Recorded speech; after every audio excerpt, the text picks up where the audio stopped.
और आजकल तो माशाल्लाह आप लोगों के फ़ोन है, आप किसी को पीटते हैं तो उसके पहले वीडियो बनाते हैं ताकि हमें पता चले और इंस्टाग्राम पे शेयर कर सके कि हम कितने बड़े माचो हैं। आप किसी की डिग्निटी या ह्यूमन कि किसी के राइट्स को आप शैटर कर रहे हैं, आप उसको टारगेट कर रहे हैं, आप उसको नुकसान पहुंचा रहे हैं। छोटी छोटी बातें होती हैं जिससे आपकी पूरा मेकअप आपका खराब हो जाता है, आपकी साइकोलॉजिकल वेलबींग का। फैमिली काउंसलिंग की वजह से बहुत सारे रिश्ते बच भी सकते हैं और इसकी एफिकेसी रिसर्च से आइडेंटिफाइड है, क्योंकि यही छोटे छोटे स्टिग्मास है जिसकी वजह से हम डर के लोगों के पास नहीं जाते, लोग क्या कहेंगे। बात करो, कम्युनिकेट करो, अशरफुल मखलूकात है, जानवर नहीं है। आप लोगों को सोचने समझने की कम्युनिकेशन की सलाहियत दी गई है। अस्सलाम वालेकुम जी। अच्छा, मेरे ख्याल से मेरे जो स्टूडेंट्स, जो मेरे ऑडियंस है वो बहुत बड़ी नहीं है, तो आई कैन बी स्टैंडिंग है। हाँ जी, कैसे आप लोग, खैरियत हैं? अच्छा, क्लिनिकल साइकोलॉजिस्ट की जब हम बात करते हैं तो बहुत सारे सवालात मेरे ख्याल से हमारे जहन में आते हैं और there are so many of I think वो एक टैबूज आपके माइंड में होंगे when it comes to clinical psychologist. आप लोगों का कभी ज़िंदगी में ओपन एंडेड क्वेश्चन है, अगर इंटरेक्शन रहा किसी माहिर नफ्सियात के साथ तो वो कैसा रहा? अव्वल तो क्या रहा, कभी मुलाकात हुई, कभी किसी से बात की आप लोगों ने माहिर नफ्सियात से? कभी नहीं, नेवर। क्यों नहीं की?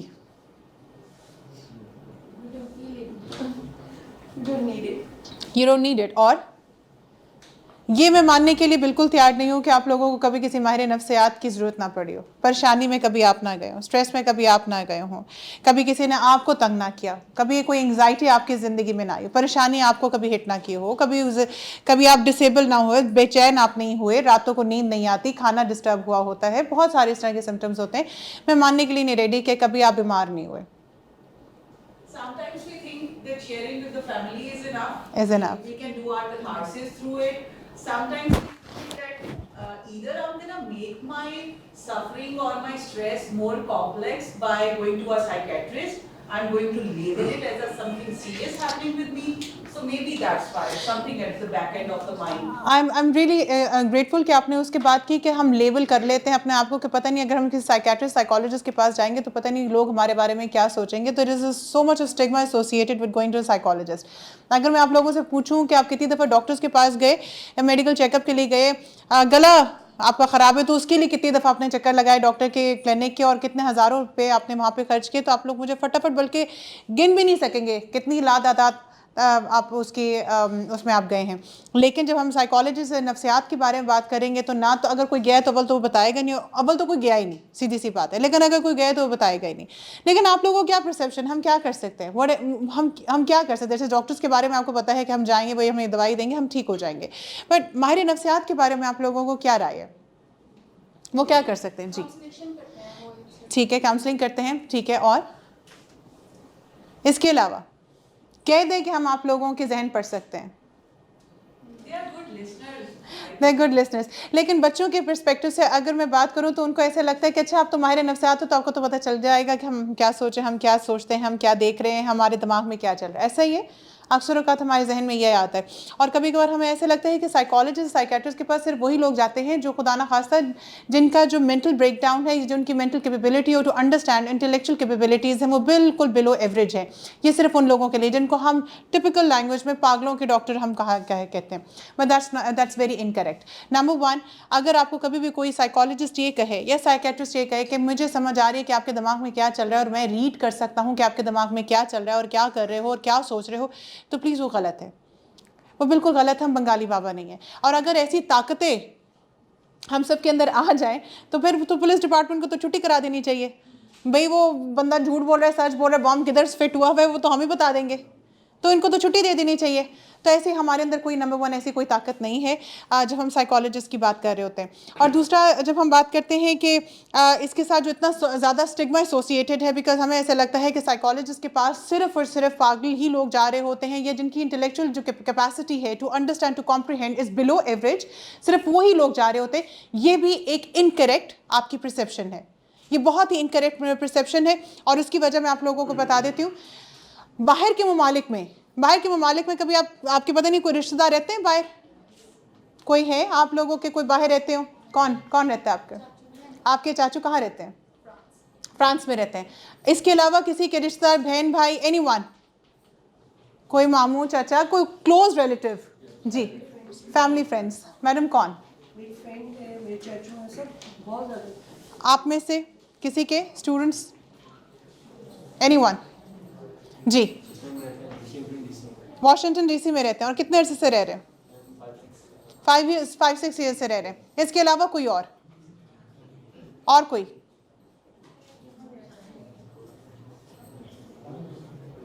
इसके अलावा दैट्स इट। आप अपने ना, आपके कौन रिश्तेदार थे? आपके अंकल हैं।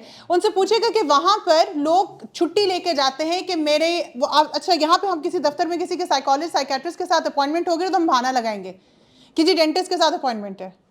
लेकिन हकीकत यह है कि बाहर के ममालिक में वो लोग बताते हैं कि आज मेरा काउंसलिंग सेशन है तो प्लीज़ मैं छुट्टी लेके जा रहा हूँ। स्कूल में बताया जाता है और वहाँ पे इनकरेज किया जाता है।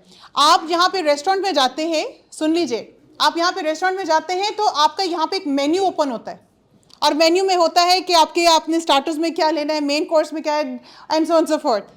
वहाँ पर भी एक मेन्यू होता है कि आपने ही बताना है कि आपका मेन इशू क्या है, डिप्रेशन का है, रिलेशनशिप इशू का है, बच्चों के साथ आपके रिलेशनशिप का है, कॉन्फ्लिक्ट है, आप you not happy at your work place area, किस किस्म के प्रॉब्लम्स के साथ आप एड्रेस करना चाहते हो और आपको टाइम कौन सा सूट करता है, मॉर्निंग का सूट करता है कि इवनिंग का।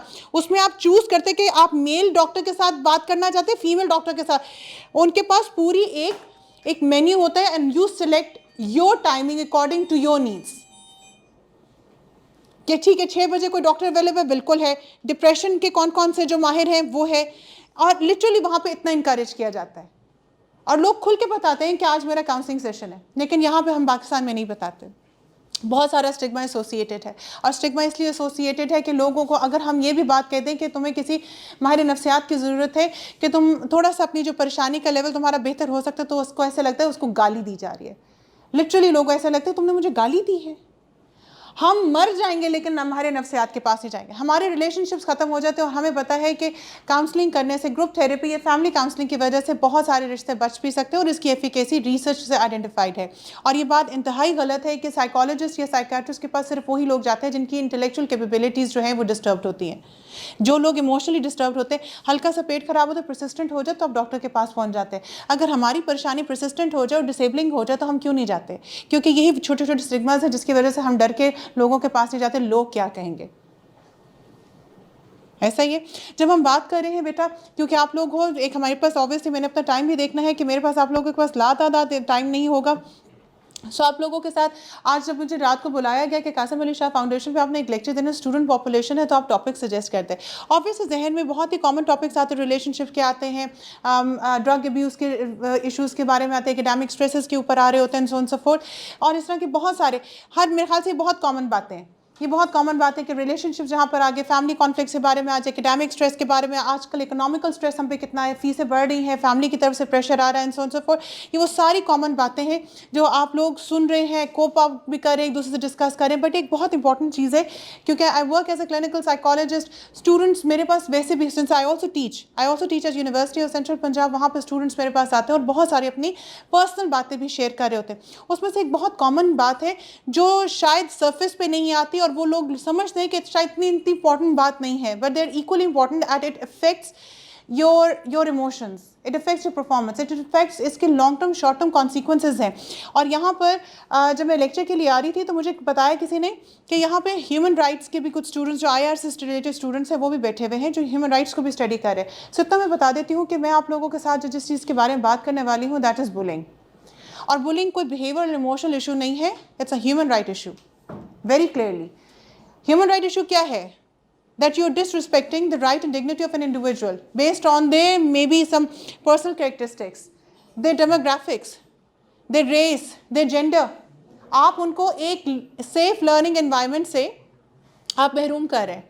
आप उनको वो इमोशनल और वो फिजिकल एरिया ही प्रोवाइड नहीं करके दे रहे जहाँ पर they are comfortable enough to pursue their own academic growth.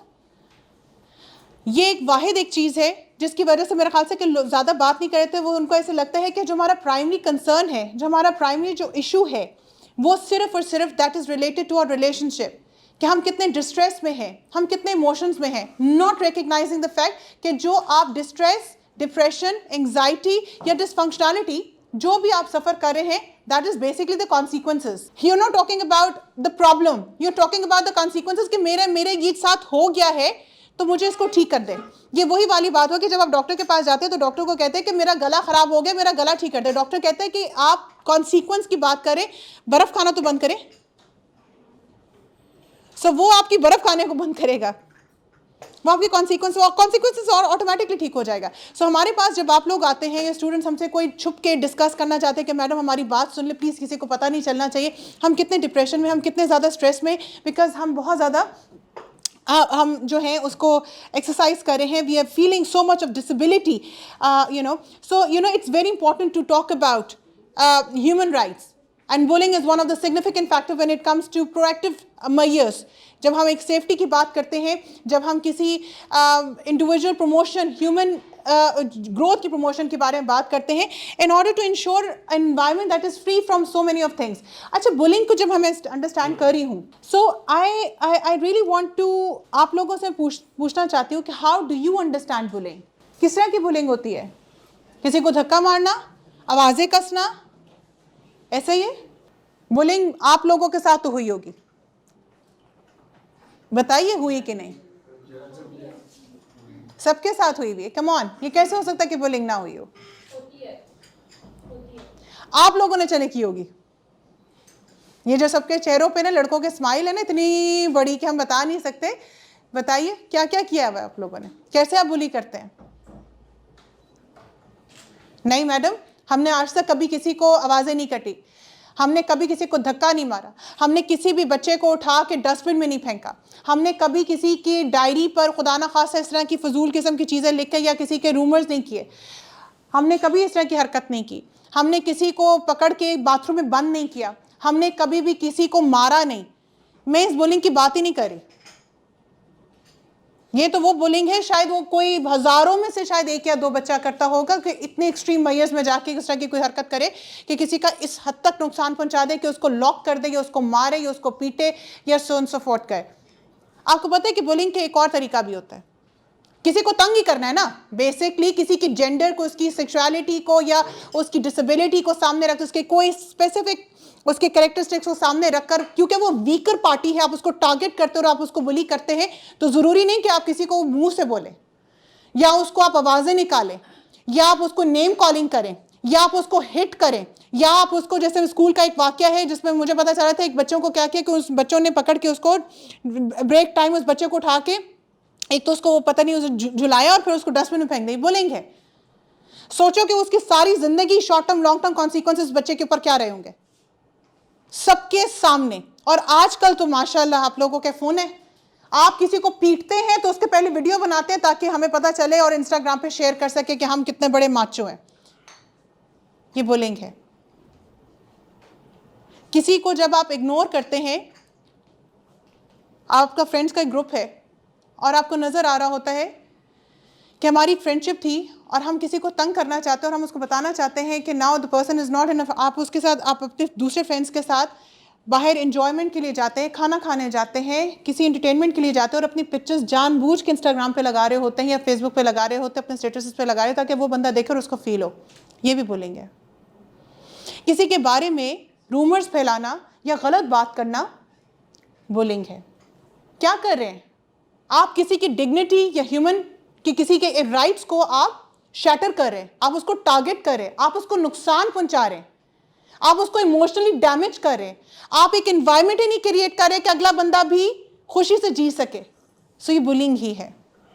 हमें ऐसा लगता है कि नहीं जी, हम जब अपने किसी दोस्त को छोड़ देते हैं और उसको हम गोस्ट आउट कर रहे होते हैं तो ये बुलिंग नहीं, यह बुलिंग है और आप हर रोज कर रहे हैं, एवरी डे आप ये हरकत करें और हम इसको रिकग्नाइज नहीं करें। सो बुलिंग सिर्फ और सिर्फ फिजिकल नहीं है, सेक्सुअल नहीं है, इमोशनल भी है और बिहेवियरल भी है। सो नंबर 1 तो ये बहुत इंपॉर्टेंट है कि साइबर बुलिंग आजकल बहुत इंपॉर्टेंट हुई है। साइबर बुलिंग के कौन कौन शिकार हो चुके हैं? क्या हुआ था? साइबर बुलिंग में लाइक ऐसे बहुत कुछ ज़्यादा नहीं हुआ, लेकिन ऐसे मैसेजेस और इस तरह। लो, ये तो कॉमन बात है। I have experience during the teaching कि मेरी एक स्टूडेंट की वो इसी तरह फीमेल और मेल क्लास होती थी तो बच्चों ने वो उसकी वीडियो बनाई pictures, videos hide करके उसको नहीं पता. ऐसा ही है. And then share in a group and then share in a Facebook and then जब report की गई college ऐसा ही है. तो that is I think is a bullying कि उस बच्ची को पता भी नहीं था, उसको comments लिख के उसकी वीडियो जो वायरल की गई. What is the difference between harassment and bullying? Human rights के यहाँ पे स्टूडेंट्स बैठे हुए हैं. हरासमेंट और बुलिंग में क्या फ़र्क है? गलत आंसर है, बोलो, कोई बात नहीं, मैं भी आप लोगों से सीख रही हूँ. नहीं डिफरेंशिएट हो रहा? मैम आप किसी को फिजिकल हैरेस करते हैं और बुलिंग में आप उसको मतलब बातें सुनाते हैं, इस तरह शायद ना बच्चे, बुलिंग में भी फिजिकल बुलिंग होती है. आप किसी को धक्का मारो, किसी को उठा के डस्टबिन में फेंको, फिजिकल बुलिंग है.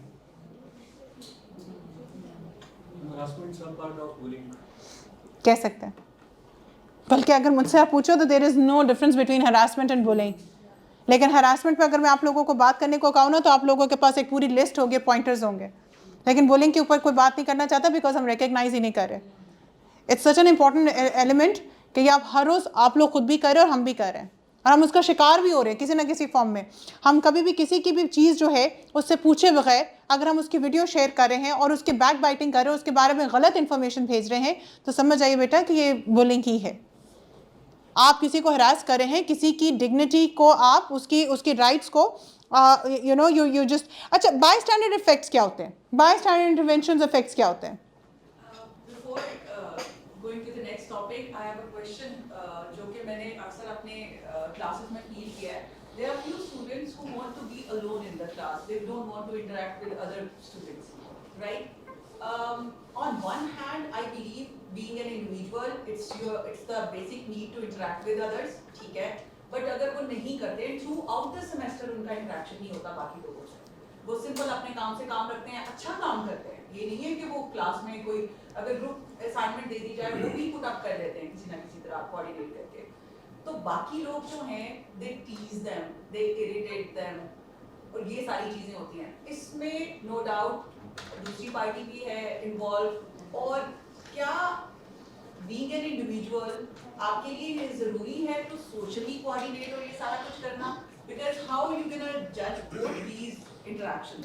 बिल्कुल, आप बिल्कुल सही कह रही. अच्छा, यहाँ पर आ जाती है the role and responsibility of every individual. हमें ऐसा लगता है कि सिर्फ टीचर का काम है. ठीक है, टीचर का काम वहाँ पर होता है कि अगर वो स्कूल टीचर है, यानी कि प्रेप क्लास की या क्लास 1 क्लास 2 की टीचर है.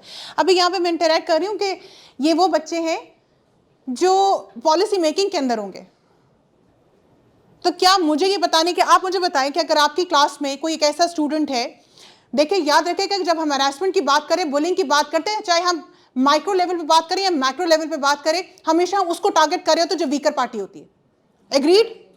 हम किसी उसके बेसिक कैरेक्टरिस्टिक के ऊपर, उसकी डिसेबिलिटी के ऊपर, उसकी रेस के ऊपर, उसके बेसिक डेमोग्राफिक्स के ऊपर, मे बी ऑन जेंडर, हम उसको टारगेट करते हैं. आप अपने से ज्यादा पावरफुल इंसान को तो हरास नहीं करेंगे, बुली नहीं करेंगे. ये गलत आप हरकत करेंगे. आप हमेशा बुली और हरास उसी को करेंगे जो आपको पता है कि आपको रिस्पॉन्ड बैक नहीं कर सकता. करेक्ट? सो लेट्स अज्यूम आपकी क्लास में कोई ऐसा शख्स बैठा हुआ है जो, जिस तरह के मैडम ने कहा कि बहुत इंट्रोवर्ट है, वो अपनी दुनिया में रह रहा है और ये रह रही है, and she has an individual personality. She wants to come to the university, she wants to study, she wants to do her work and she wants to go back home. लेकिन लोग उसको घेर लेते हैं और उसको मजाक उड़ाते हैं और उसको बुली आउट करते हैं, उसकी नेम कॉलिंग करते हैं, सोशल मीडिया पे उसको बात कर रहे हो तो उसको भी पता चल रहा होता है कि जो बात की गई है मुझ पर लगाई गई है. आप लोग देख रहे हैं, क्या करेंगे? क्या करेंगे आप लोग? आप लोग कुछ नहीं करते. मैंने आप लोगों से कहा था that you are part of it. आप भी बुली कर रहे हैं. खामोशी भी तो बुलिंग है ना बेटा.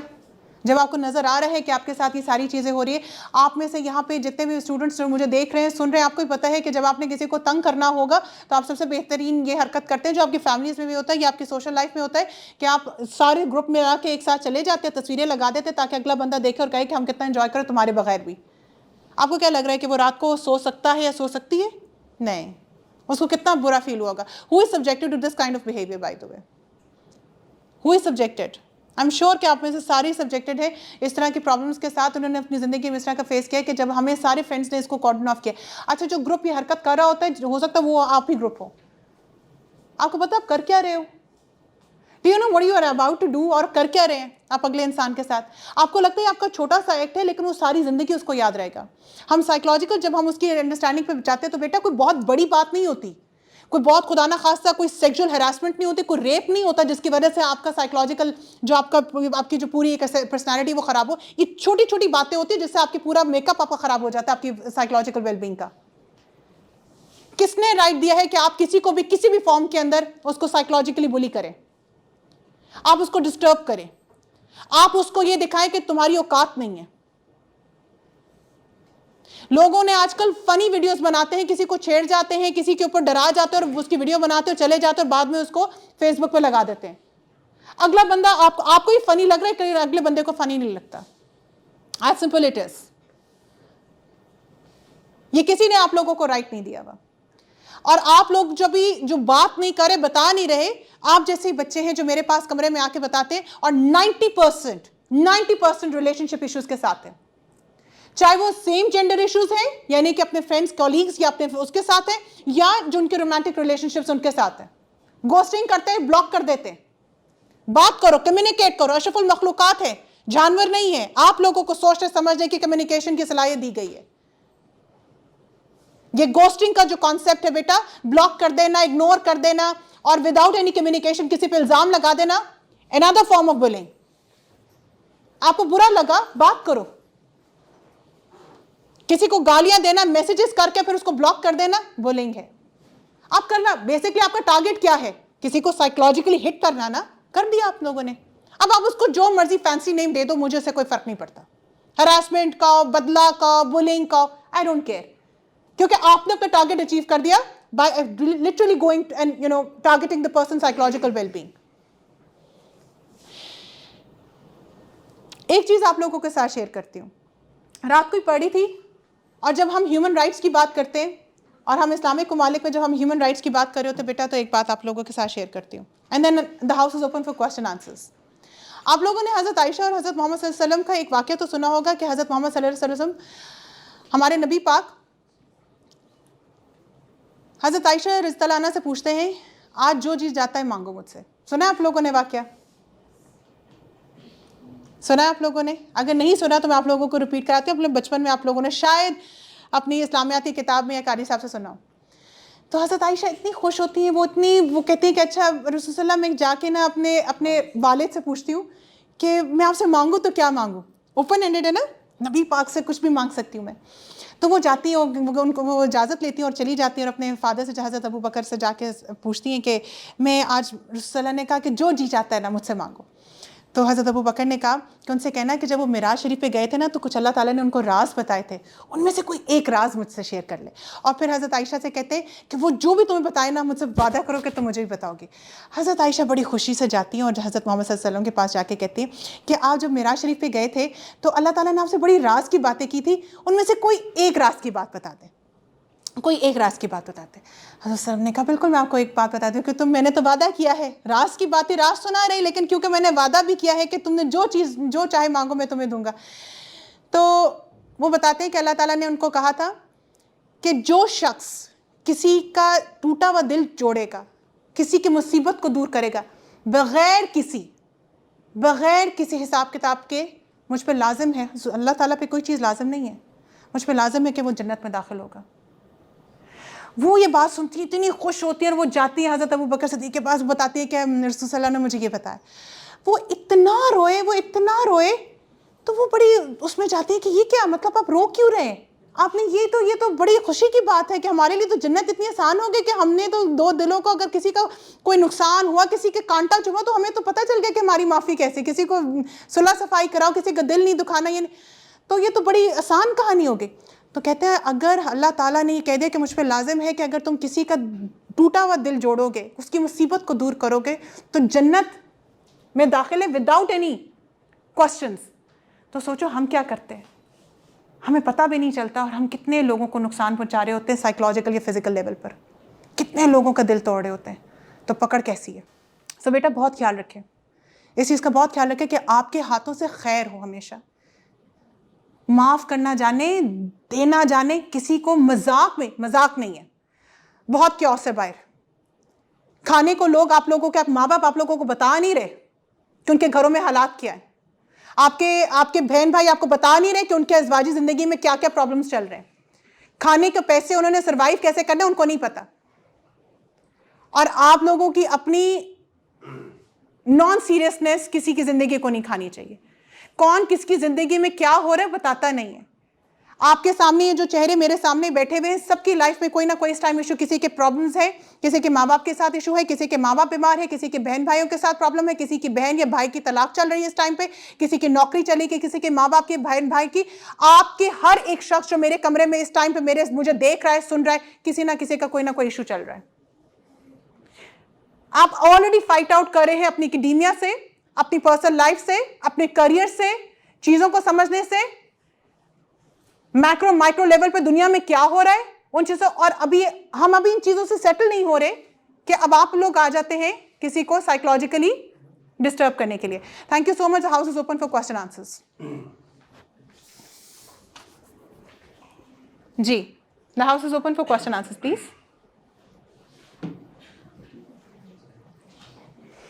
Wish you all the best and I hope के कुछ इंफॉर्मेशन अबाउट साइकोलॉजिकल वेलबींग, जो स्टिग्मा एसोसिएटेड है साइकोलॉजिकल साइकोलॉजिस्ट के पास जाने का, प्लीज़ इस चीज़ को हटाइए। ये आप लोगों की जिम्मेदारी है, कोई बुरी बात नहीं है अगर हम साइकोलॉजिस्ट के पास जाते हैं। बेटा, टू बिगिन विद आपकी तरह ही थी मैं डिप्रेशन में गई थी, मैं पोस्टमार्टम डिप्रेशन में गई थी। मेरे बच्चे जब हुए थे मेरे हार्मोन्स कोलैप्स कर गए and I went to a psychologist and I feel no shame in taking care of myself and sharing it with you. Please kindly एक दूसरे का ख्याल रखें। Thank you so much.